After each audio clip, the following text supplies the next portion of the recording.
Hello friends, నమస్తే అందరికి. అందరు ఎలా ఉన్నారు? బాగున్నారా? నేను మీ Lavanya. Welcome back to my channel చన్నూరమ్మాయి. ఇవాళ అయితే మీ అందరి కోసం ఒక మంచి రెసిపీని అయితే చూపించబోతున్నాను. ఆ రెసిపీ ఏంటంటే హోమ్ మేడ్ కొబ్బరి బిస్కెట్లు అన్నమాట. బిస్కెట్లు అంటే ఇలాంటి బిస్కెట్లు కాదండో, ఈ నోట్లో వేసుకోగానే అలా అలా కరిగిపోతూనే ఉంటాయి. ఒక్కదాంతో అస్సలు ఆపలేరు. ఇంక ఈ బిస్కెట్స్ కానీ మీ పిల్లలు స్నాక్స్ బాక్స్ లో పెట్టారంటే డైలీ ఇంకా ఖాళీ బాక్స్ లే వస్తాయి ఇంటికి. అంత టేస్టీగా హెల్దీ అనమాట ఇవి. అసలు విషయం చెప్పడమే మర్చిపోయాను. దీంట్లో మనం ఎటువంటి మైదా గానీ షుగర్ గానీ ఆయిల్ గానీ ఏమి యాడ్ చేయము, కానీ అచ్చం బేకరీలో ఉన్నట్టే ఉంటాయి ఈ బిస్కెట్లు. అవి ఎలా తయారు చేయాలో చూసేద్దాం రండి. ముందుగా వీడియో చూసే వాళ్ళందరూ వీడియోని లైక్ చేయండి, సబ్స్క్రైబ్ చేసుకునే వాళ్ళు సబ్స్క్రైబ్ చేసుకోండి ఫ్రెండ్స్ ప్లీజ్. మనం ముందుగా బిస్కెట్స్ చేసుకునే దానికి ఒక బౌల్ అయితే తీసుకోండి. నేనైతే గ్లాస్ బౌల్ తీసుకున్నాను. మీ దగ్గర స్టీల్ దున్నా ప్లాస్టిక్ దున్నా ఏదైనా తీసుకోండి, పర్వాలేదు. ఆ బౌల్ లో మనము బటర్ అనేది యాడ్ చేసుకోవాలండి. ఇది హోమ్ మేడ్ బటర్. ఈ బిస్కెట్స్ నేను జాను కోసం చేస్తున్నాను కాబట్టి నేను బయట బటర్ యూస్ చేయలేదు, ఇంట్లోనే చేసుకుంటాను నేను బటర్.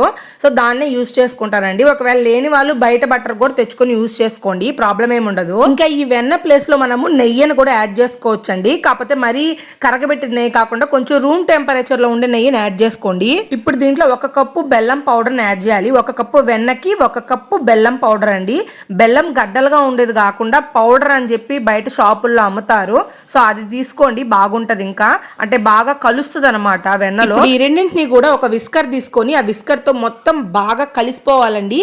ఆ బెల్లం అనేది ఆ వెన్నలో పూర్తిగా మిక్స్ అయిపోయి క్రీమ్ స్ట్రక్చర్ వచ్చే వరకు కలుపుకోండి. చూస్తున్నారు కదా, మనకి ఈ విధంగా క్రీమీ స్ట్రక్చర్ వచ్చేయాలన్నమాట. ఈ బెల్లం అనేది బాగా కలవకపోతే ఏమవుతుందంటే బిస్కెట్స్ తినేటప్పుడు మనకి తగులుతూనే ఉంటది అనమాట. ఇప్పుడు దాంట్లో నేను 1 కప్పు కోకోనట్ పౌడర్ వేస్తున్నాను. ఈ కోకోనట్ పౌడర్ నేను బయట నుంచి తెప్పించుకున్నాను. డెసికేటెడ్ కోకోనట్ అని చెప్పి బయట అమ్ముతారు. ఒకవేళ ఇది అవైలబుల్ గా లేని వాళ్ళు ఎండు కొబ్బరిని మిక్సీకి వేసుకొని అది యాడ్ చేసుకోండి. దీంట్లో మనం పచ్చి కొబ్బరిని యాడ్ చేయకూడదు, ఎందుకంటే బిస్కెట్స్ ఎక్కువ రోజులు నిల్వ ఉండాలి కదా, అందుకని. నెక్స్ట్ వచ్చేసి దీంట్లో మనం డ్రై ఫ్రూట్స్ పౌడర్ అనేది యాడ్ చేయాలన్నమాట. ఈ పౌడర్ లో నేను జీడిపప్పు, బాదం పప్పు, పిస్తా పప్పు ఈ 3 డ్రై ఫ్రూట్స్ ని మిక్సీ పట్టి ఆ పౌడర్ ని దీంట్లో వేసానండి. డ్రై ఫ్రూట్స్ పౌడర్ కూడా మనము 1 కప్ యాడ్ చేసుకొని ఈ విధంగా విస్కర్ తో బాగా కలుపుకోండి. ఏంటిది కలుపుతూ ఉంటే గట్టిగుంది అని చెప్పి ఒక్క చొక్క వాటర్ వేస్తారేమో, ఆ పని అస్సలు చేయొద్దండి. ఒక్క బొట్టు కూడా వాటర్ అనేది పడకూడదు అనమాట దాంట్లో. ఆ వెన్నతోనే మనము బాగా కలుపుకోవాలి దాన్ని. చూసారు కదా ఎంత బాగా మిక్స్ అయిపోయిందో మిశ్రమం. ఇప్పుడు దాంట్లో మనము గోధుమ పిండిని యాడ్ చేసుకోవాలి. సో 2 కప్పుల గోధుమ పిండిని అయితే మనం యాడ్ చేయాలండి. అంటే 1 కప్పు వెన్న తీసుకున్నాం కాబట్టి దానికి 2 కప్పుల గోధుమ పిండి. ఇప్పుడు దాంట్లో 1 టీ స్పూన్ బేకింగ్ పౌడర్ అనేది యాడ్ చేయాలి. 1 టీ స్పూన్ అండి, టేబుల్ స్పూన్ కాదు, టీఎస్పీ అని చెప్పి ఉంటది అనమాట. ఇప్పుడు ఆ పిండి అంతా కూడా బాగా మిక్స్ అయ్యేటట్టు విస్కర్ తోనే కొంచెం బాగా కలుపుకోండి. కలిపేదానికి ఇప్పుడు బాగా కలవట్లేదు కాబట్టి దీంట్లో మనం ఇప్పుడు 1 టేబుల్ స్పూన్ పాలు అనేది యాడ్ చేయాలి. ఈ పాలు వచ్చేసి బాగా కాచి చల్లారిపిన పాలు అనమాట. దీంట్లో మనము వేడి పాలని యాడ్ చేయకూడదు. బాగా చల్లారిపిన పాలు 1 టేబుల్ స్పూన్ మాత్రమే వేయండి, ఎక్కువ వేయద్దు, అప్పుడు మరీ చేతికి అంటుకుపోతుంది అనమాట. ఓకేనా? ఒకవేళ మీకు కలిపేదానికి ఇబ్బందిగా ఉందంటే ఇంకొక టేబుల్ స్పూన్ వేసుకోండి, అంతే, అంతకు మించి వేయొద్దు. ఇంకా ఈ పిండినంతా కూడా మనము చేతి సహాయంతో ఒక చపాతీ ముద్దలాగా చేసుకోవాలి. చపాతీ ముద్ద అని చెప్పి బాగా గట్టిగా చేస్తారేమో, కొంచెం సాఫ్ట్ గా ఉండాలి. అంత చపాతీ ముద్ద అంత గట్టిగా ఉండకూడదు అనమాట. మనకి బిస్కెట్స్ చేసుకునేదానికి అనువుగా ఉండాలి. బిస్కెట్స్ చేసుకునే ముందు మనము కుక్కర్ లో చేసినట్టయితే ఇలా కుక్కర్ తీసుకొని లోపల ఒక బౌల్ ని బోర్లిచ్చేసి గ్యాస్ ని సన్న మంటలో సిమ్ లో, ఫుల్ సిమ్ అండి, మీడియంలో పెట్టద్దు, పెద్ద మంట పెట్టకుండా ఫుల్ సిమ్లో పెట్టేసి మూతకి లోపల ఉండే లబ్బర్ తీసేసి ఇట్లా మూత పెట్టేసుకొని పైన విజిల్ పెట్టకుండా 10 నిమిషాల పాటు సిమ్లోనే బాగా వేడెక్కనివ్వాలన్నమాట. ఒకవేళ ఓవెన్లో చేసుకునే వాళ్ళైతే 180 డిగ్రీస్ కింద 10 నిమిషాల పాటు ప్రీహీట్ పెట్టుకోండి.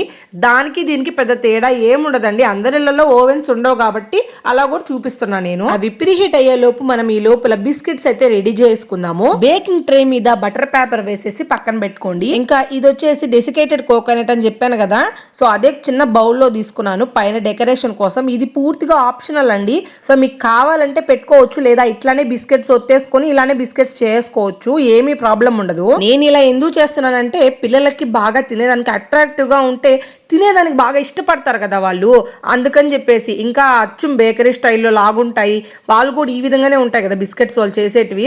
సో మనం ఇంట్లో చేసినట్టు అనిపించకూడదు, పిల్లలకి అచ్చం బేకరీలో తెచ్చినట్టు అనిపించాలా అంటే ఇలా చేసుకోండి, చాలా బెస్ట్ అనమాట. సో ఇదే విధంగా బిస్కెట్స్ అన్ని కూడా చేసుకొని పక్కన పెట్టేసుకోండి. ఇది వచ్చేసి ఓవెన్ కోసం, ఇది వచ్చేసి గ్యాస్ స్టవ్ మీద పెట్టేదానికి అనమాట. 10 నిమిషాలు అయిపోయింది, మనకి ప్రీహీట్ అనేది అయిపోయిందండి. ఇంకా దాంట్లో మనం బిస్కెట్స్ పెట్టేసుకోవడమే. సో ఇలాంటి చిన్న స్టీల్ దాంట్లో తీసుకొని బిస్కెట్ పెట్టుకోండి. నేను ఆల్రెడీ ఓవెన్ లో పెట్టాను కాబట్టి మీకు చూపించడానికి 3 బిస్కెట్స్ పెడుతున్నానండి. ఇంకా మూత పెట్టేసి అదే సిమ్ లో మనము 15 నుంచి 20 నిమిషాల పాటు బేక్ చేసుకోండి. అదే సిమ్ లో బేక్ చేయండి, మంట పెంచకూడదు అనమాట. ఇంకా ఓవెన్ కూడా ప్రీహీట్ అయిపోయింది అనమాట మనకి 10 నిమిషాల సేపు. ఇంకా బిస్కెట్స్ అన్ని కూడా లోపల పెట్టేసి ఓవెన్ లో పెట్టుకునే వాళ్ళు 170 డిగ్రీస్ మీద 20 నిమిషాల పాటు బేక్ చేసుకోండి. సో ఓవెన్ ఉన్న వాళ్ళైతే ఈ విధంగా చేసుకోండి. ఓవెన్ లేని వాళ్ళు మనం గ్యాస్ స్టవ్ మీద కూడా నేను చూపించిన విధంగా పెట్టుకోండి, పర్ఫెక్ట్ గా వస్తాయి మీకు బిస్కెట్స్. ఇంకా 20 నిమిషాలు అయితే కంప్లీట్ అయిపోయింది. సో బిస్కెట్స్ ఎలా వచ్చాయో చూద్దాం రండి అందరం. వావ్ సూపర్, ఎంత బాగా వచ్చాయో చూడండి. కలర్ అచ్చం బేకరీలో చేసినట్టు మనం ఓవెన్ లో చేసినట్టే వచ్చాయి కదా బిస్కెట్స్. అసలు వీటిని గ్యాస్ స్టవ్ మీద చేశారంటే ఎవరైనా నమ్ముతారా చెప్పండి మీరే. మనం బిస్కెట్స్ ఒక్కటనే కాదండి, ఓవెన్ లో చేసేటి అన్ని కూడా గ్యాస్ స్టవ్ మీద కూడా చేయొచ్చు. మన కుక్కర్ లో బిస్కెట్లు అయితే సూపర్ గా వచ్చాయి. ఇంకా మన మైక్రోవేవ్ లో బిస్కెట్లు ఎలా వచ్చాయో చూద్దాం రండి. అబ్బా సూపర్ గా వచ్చాయి బిస్కెట్లు. ఈ రోజు కుక్కర్ లో చేసినటివి సూపర్ గా వచ్చాయి, ఓవెన్ లోటి కూడా సూపర్ గా వచ్చాయి. అందులో కోకోనట్ ఫ్లేవర్ అంతా కూడా ఇల్లు అంతా నిండిపోయింది. మా ఇంట్లో వాళ్ళు అప్పుడే నాకు నాకు నాకు బిస్కెట్ అని అడుగుతున్నారు ఆడ. ఈ బిస్కెట్లని బాగా చల్లారనివ్వాలి, వేడి మీద కొంచెం మెత్తగా ఉంటాయి అనమాట. బాగా చల్లారిపోయి రూమ్ టెంపరేచర్ కి వచ్చిన తర్వాత బిస్కెట్లు అయితే మంచిగా క్రంచీగా వస్తాయి. ఇవిగోండి మన బిస్కెట్లు అన్ని కూడా బాగా చల్లారిపోయాయి. చూసేదానికి ఎంత బాగున్నాయి కదా, అచ్చం బేకరీలో తెచ్చినట్టే ఉన్నాయి. సో ఇవి వచ్చేసి మనం ఓవెన్ లో చేసినటివి, ఇవి వచ్చేసి మనం గ్యాస్ స్టవ్ మీద చేసినటివి. రెండిటికి పెద్ద తేడా ఏమన్నా ఉందా చెప్పండి మీరే. ఓవెన్ లేని వాళ్ళు గ్యాస్ స్టవ్ మీద కూడా సూపర్ గా చేసుకోవచ్చు. ఈ బిస్కెట్స్ లో మనము ఎటువంటి మైదా గానీ, షుగర్ గానీ, ఆయిల్ గానీ, డాల్డా గానీ ఇవి ఏమీ వేయకుండా మనం బిస్కెట్స్ అనేటివి రెడీ చేసామన్నమాట. ఇంట్లో వాటితోనే ఎంతో హెల్దీగా పిల్లలకి ఇలా చేసి పెట్టండి. వాళ్ళు అన్నం తినకపోయినా కూడా ఈ బిస్కెట్స్ 2 తిన్నా కూడా వాళ్ళకి అంత బలం. ఇవి దీంట్లో వేసిన ఇంగ్రీడియంట్స్ అన్ని కూడా పిల్లలకు మంచి బలాన్ని ఇచ్చేటివే అనమాట. పిల్లల స్నాక్స్ బాక్స్ లో ఈ బిస్కెట్స్ 2 పెట్టారనుకో, వాళ్ళు అన్నం తక్కువ తిన్నా కూడా ఈ బిస్కెట్స్ 2 తిన్నా చాలు. మరి ఇంకెందుకు ఆలస్యం, ప్రతి ఒక్కరు మీ పిల్లల కోసం మీ ఇంట్లో ఈ రెసిపీని అయితే ట్రై చేయండి. ట్రై చేసి ఎలా వచ్చిందో నాకు కామెంట్ చేయడం మాత్రం మర్చిపోకండి. సో మన వీడియోని లైక్ చేయండి, షేర్ చేయండి, సబ్స్క్రైబ్ చేయండి. మరో మంచి వీడియోతో మళ్ళీ మీ ముందుకు వస్తాను. Until then keep watching my channel. Bye bye.